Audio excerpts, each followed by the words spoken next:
Nih, tuh. Salju terakhir di Papua. Masih bisa lihat salju di negeri sendiri. Ya Allah, betapa kayanya negeri ini. Tapi dipimpin oleh pemimpin-pimpinan serakah, rakus, yang lupa akan keseimbangan alam. Hari ini saya ingin mengatakan bahwa manusia akan sadar ketika pohon terakhir telah ditebang, mata air terakhir telah hilang, ikan terakhir telah ditangkap, baru mereka akan sadar bahwa mereka tidak akan bisa hidup dengan uang, tapi alamlah. Tanpa uang mereka bisa hidup dengan alam, tapi tanpa alam mereka tidak bisa hidup dengan uang. Selama ini kami cari makan di bakolong hutan, berburu, cari makan sampai hari ini.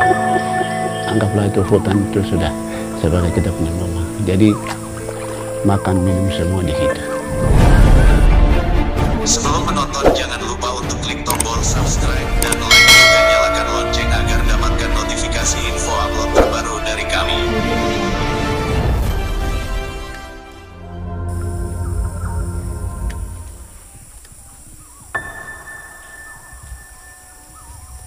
Selama ini kami cari makan di bakolong hutan, berburu, pancing, setiap hari pangkur sagu, cari makan, biar capek, tapi itu sudah kita punya tugas dan tanggung jawab kita sampai hari ini. Anggaplah itu hutan itu sudah sebagai kita punya mama. Jadi makan minum semua di situ.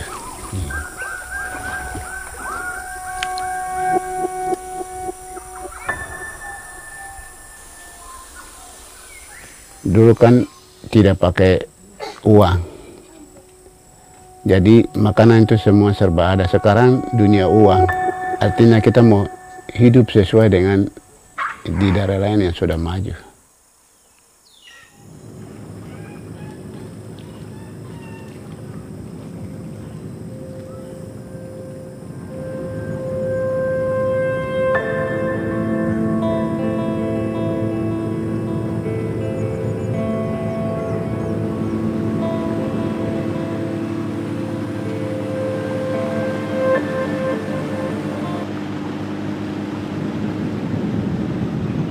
Pemerintah paling rencana sesuatu tidak pernah informasi publik jelas kepada kami. Tiba-tiba perusahaan itu datang. Selama ini kan biasa hanya survei. Kaget tiba-tiba, kaget perusahaan mulai masuk. Isu-isu perusahaan mulai masuk. Contohnya seperti Menara. Hanya kehutanan datang survei. Kaget begini. Wah ini kita kekhawatiran besar. Dulu kan kita hidupnya baik. Semua ini uang. Akhirnya biasa orang mengalah tuh. Tiba-tiba perusahaan datang. Ya ini sudah ekonomi. Akhirnya selesai. Padahal tidak pikir bahwa ini bahaya datang.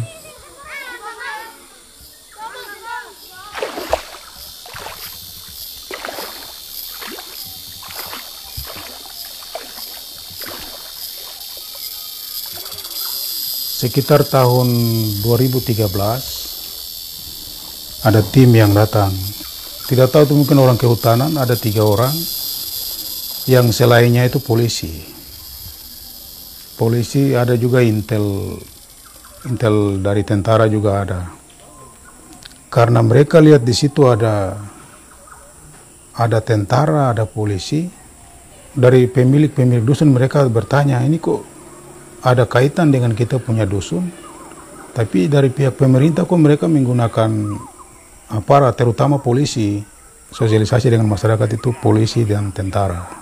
Sehingga masyarakat juga dia mau berbicara untuk menyampaikan dia punya hak yang sebenarnya bagaimana, tetap saja tertutup karena waktunya dibatasi.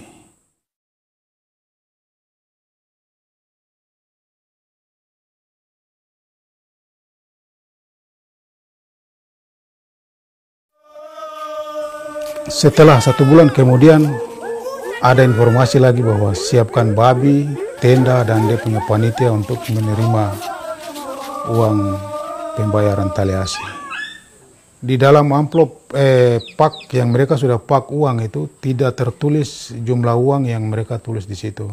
Tetapi mereka bilang bahwa ini marga ini punya. Kita di sini kan ada 3 marga besar, jadi mereka katakan bahwa ini marga ini punya, marga ini punya. Tetapi pada umumnya masyarakat tidak tahu bahwa setiap marga itu dia kenanya berapa-berapa. Itu tidak tertulis di dalam. Setelah sudah dikumpulkan bahwa kita tahu bahwa kita untuk khusus Meto punya itu 1.300.000.000 lebih. Tapi kita tidak tahu bahwa setiap marga itu dia dapat berapa.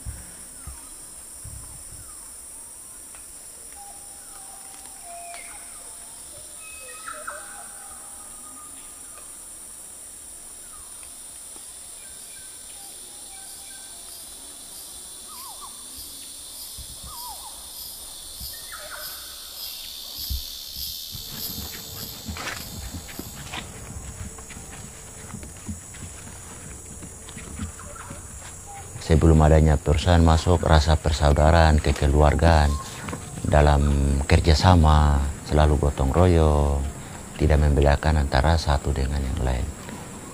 Kita semua adalah keluarga. Di situ tidak ada perbedaan antara marga yang satu dengan marga yang lain.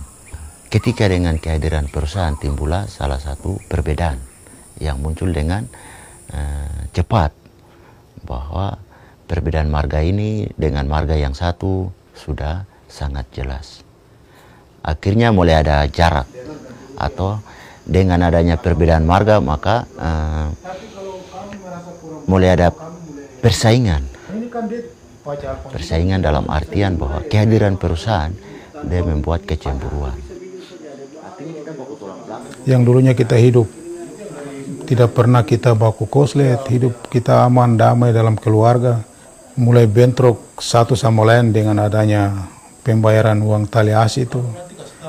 Sudah mulai kacau, saudara mulai marah saudara, saudara mulai marah ipar. Sempat itu terjadi korban-korban yang sampai baku pukul antara saudara dengan saudara.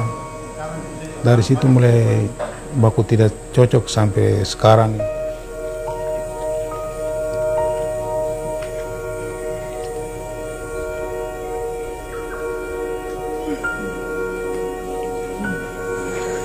Dulu ini hutan milik adat. Hutan milik adat yang masih asli. Sekarang hutan milik adat ini sudah berubah menjadi lahan persemaian kelapa sawit milik PT MKJR Mega Jaya Raya. Sehingga lahan ini lahan kelapa sawit yang dijadikan sebagai tempat persemaian atau nursery. Dulu tempat ini biasanya digunakan sebagai tempat berburu, mencari babi atau binatang, pancing untuk cari ikan, juga sebagai tempat sumber air minum yang dengan bebas kita bisa mencari. Sekarang masyarakat adat untuk mencari sumber-sumber makanan sebagai kebutuhan makanan pokok bagi kita harus jauh lebih ke dalam lagi, atau jauh kita harus mencari karena lahan kita sudah tidak ada.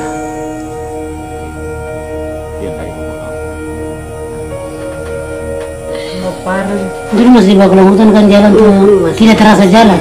Tapi sekarang hutan sudah sengaman. Tapi sampai jam 4 akhirnya hasil kayu, sagu, pokoknya hasil alam yang Tuhan sudah berikan lewat kita, rotan sampai segala macam itu anggaplah itu hasil hutan. Sudah awan jatuh, hancur di tempat, tidak sesuai dengan adat kebiasaan kita. Kami rasa sedih kalau hutan jatuh begitu saja, bagaimana?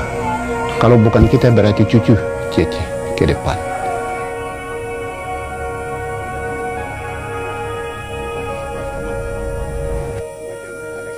Kesepakatan antara kami marga dengan perusahaan ini pendidikan, kesehatan, kampung. Dalam kampung itu seperti air bersih, perumahan masyarakat, penerangan, itu yang kesepakatan diminta oleh masyarakat.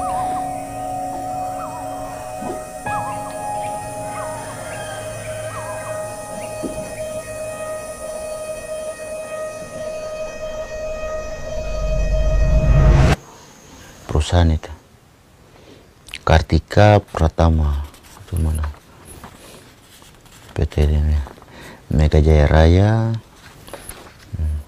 Kartika Pratama itu distrik Mandobo dan Jair. Dia punya ini izinnya ini. Surat ini tidak ada tanda tangan setiap perwakilan marga. Yang kedua, perwakilan perusahaan sendiri tidak ada. Perusahaan apa, pada hari apa, tanggal berapa, bulan apa, di tempat mana, semua tidak ada, tidak dicantumkan. Dan dokumen yang pernah kita sama-sama tanda tangan mungkin disimpan oleh pihak perusahaan saja. Sedangkan untuk sebagai arsip atau sebagai pegangan untuk kita setiap marga maupun pemerintah tidak ada.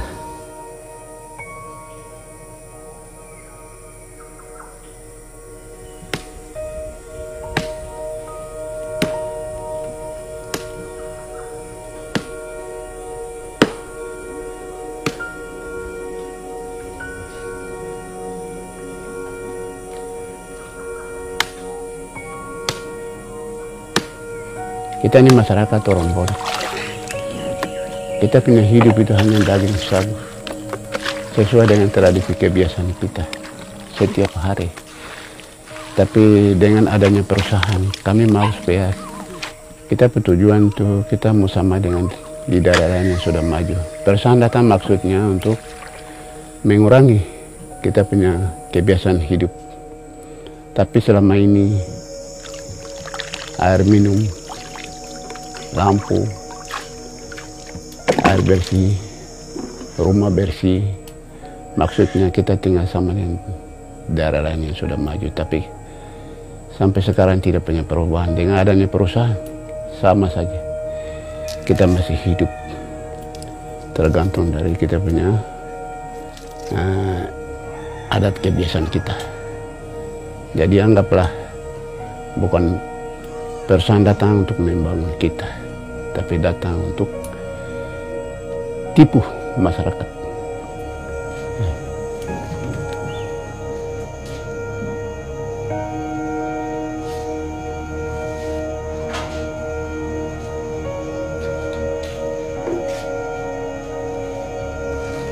Dua hari lalu saya baru mengundurkan diri dari perusahaan untuk pergi kuliah dan mengambil jurusan hukum.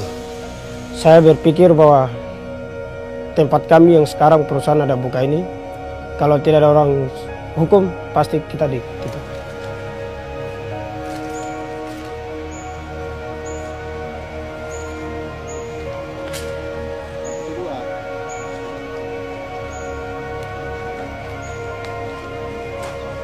Kalau ke depan-depan mungkin perkembangan zaman, pemerintah mungkin merencanakan sesuatu program bentuk perusahaan dan lain-lain mengancam kita. Hutan ini jelas pasti kita korban. Pemerintah Bovendigul atau pemerintah mana saja datang, kami duduk pikir-pikir, wah ini perusahaan bisa masuk hancur kita hutan ini. Akhirnya kami duduk diskusi bagaimana caranya supaya kita bisa hutan ini bisa ada sisa, atau kita bagaimana peta tanah ini. Kita harus membuat peta, dan tujuan daripada peta itu kami buat untuk melindungi hutan, bukan untuk kasih perusahaan. Menurut saya pikir ini hutan masih ada, jelas kita masih hidup aman. Kita gambar peta dan bagaimana caranya peta itu supaya pemerintah harus diakui, termasuk bupati distrik dan juga gubernur harus menyesakan peta itu. Peta itu sehingga peta itu bisa dilindungi undang-undang, supaya ada kekuatan hukum, supaya masyarakat bisa tinggal di dalam hutan itu karena bisa tinggal berdasarkan hukum.